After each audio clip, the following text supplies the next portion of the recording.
Quelles seront l'attitude et le caractère du serviteur en qui Dieu prend plaisir? La clé se trouve au verset 19 du chapitre 42 d'Ésaïe. Voici mon serviteur que je soutiendrai, mon élu en qui mon âme prend plaisir, j'ai mis mon esprit sur lui. Il annoncera la justice aux nations. Qui est aveugle, sinon mon serviteur est sourd, comme mon messager que j'envoie? Qui est aveugle comme l'ami de Dieu, aveugle comme le serviteur de l'Éternel? Voici mon serviteur que j'ai choisi. Tu es mon serviteur, Ésaïe 41, 8, 9. Il s'agit ici naturellement du Seigneur Jésus, le serviteur modèle de Dieu. Et c'est à ce titre-là que nous le considérons ici. Le caractère expiatoire de son œuvre, décrit au chapitre 53 d'Ésaïe, reste quelque chose de tout à fait en dehors. Nous n'avons aucune part à ce service-là. Et dans ce domaine, il nous est impossible de lui ressembler.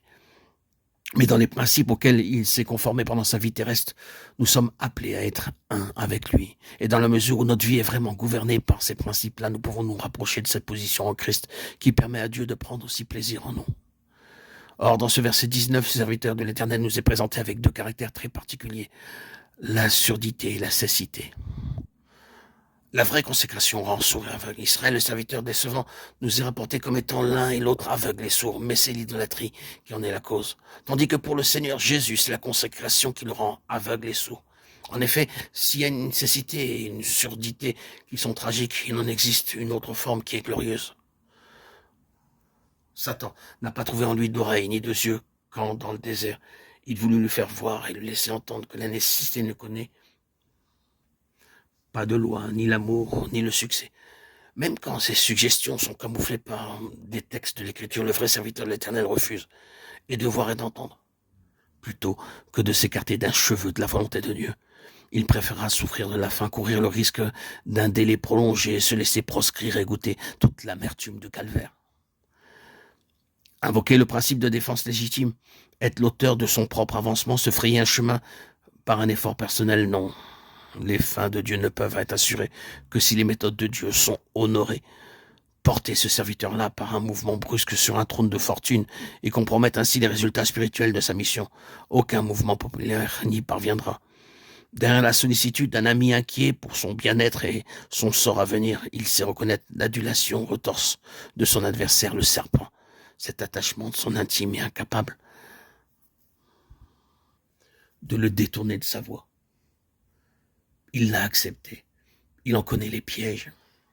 Même quand l'épreuve atteint son paroxysme, à l'heure de l'indicible souffrance, on aura beau épuiser contre lui les dernières armes de la corruption et lui promettre de croire en lui et de le suivre, rien ne peut le faire descendre de la croix.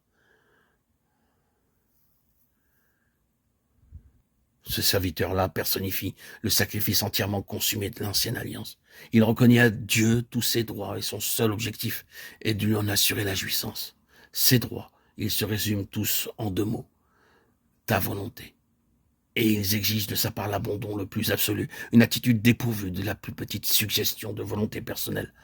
Semblable abandon fera toujours du serviteur de Dieu un homme qui n'est pas de ce monde, ni par la pensée ni par l'esprit. Souvent, il devra dire non et provoquer de ce fait bien des malentendus. Les opportunistes, pendant ce temps, tiendront le haut du pavé et dans un certain domaine auront beaucoup plus de succès. Mais l'infatigable intérêt de Satan se portera toujours sur le vrai serviteur, car la valeur spirituelle ne se mesure pas à l'étalon des sens et le critère de la vie, et moins dans le bruit qu'en fait que dans le témoignage qu'on rend.